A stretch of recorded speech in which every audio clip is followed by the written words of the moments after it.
Hello guys, good morning. তো এটা আমার ফার্স্ট টাইম ব্লগ। যদি কথাবার্তায় কোনো ভুল ত্রুটি থেকে থাকে একটু মানিয়ে নিও। তো এখন আমি স্নান করে এসেছি, এখন আমি রেডি হয়ে নেব আর আমরা যাব মার্কেটিংয়ে। তো এটা আমার ফার্স্ট টাইম ব্লগ হচ্ছে, মার্কেটিং যাওয়া থেকে শুরু করছি। তোমরা সবাই পাশে থেকো, সাথে থেকো আর ব্লগটা কন্টিনিউ দেখতে থাকো। চলো রেডি হয়ে তারপর কথা বলছি। তো বন্ধুরা, তোমরা দেখতেই পাচ্ছ আমরা অলরেডি বেরিয়ে পড়েছি আর অনেকটা লেটও হয়ে গেছে, যার জন্য আমরা মার্কেটে গিয়ে কথা বলছি। চলো।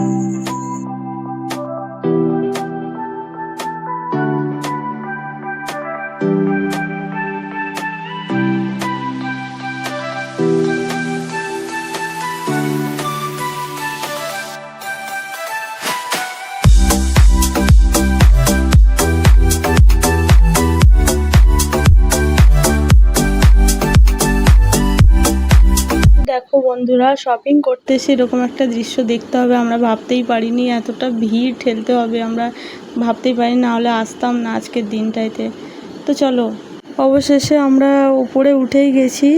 তো মলটা ছিল 3 তলা, তো আমরা উপরে উঠে শাড়ির মার্কেটটাইতে মা শাড়ি কিনছে, আমি দাঁড়িয়েছিলাম। তো এতটা গরম, ওপরে এতটা ভিড় ধারণার বাইরে। আর হ্যাঁ বন্ধুরা, তোমরা কমেন্টে জানিও তোমাদের শপিং কমপ্লিট হয়েছে কি না, আর যার যার হয়নি তারাও জানিও শপিং হয়েছে কি হয়নি। তো আমাদের তো কিছুটা শপিং কমপ্লিট হয়েছে, কিছুটা হয়নি। তো তোমরা শুধু ভিড়টা একবার দেখে নাও, ভিড়টা দেখো। তো যাই হোক, আমরা শপিং কমপ্লিট করে অবশেষে বাড়ির দিকে রওনা দিয়েছি। তো অনেক কষ্ট করে ওই ভিড় ঠেলে আমরা বেরিয়েছি।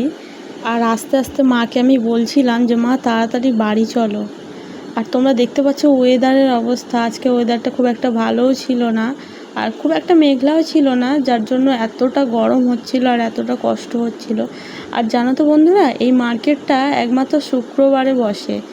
এই মার্কেটটা ওপেন হয় শুক্রবারে, আর ওই জন্যই এই একটা দিনের জন্য ওই জন্য এত ভিড়।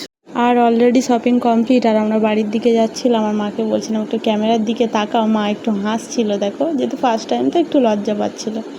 তো বন্ধুরা, ভিডিওটা ভালো লাগলে একটা লাইক, কমেন্ট অ্যান্ড প্রচুর সাবস্ক্রাইব করে দিও এবং ভিডিওটা শেয়ার করে দিও। ভিডিওটা এই পর্যন্ত আজকের জন্য, নেক্সট ভিডিওতে দেখা হবে। চলো বাই, টাটা।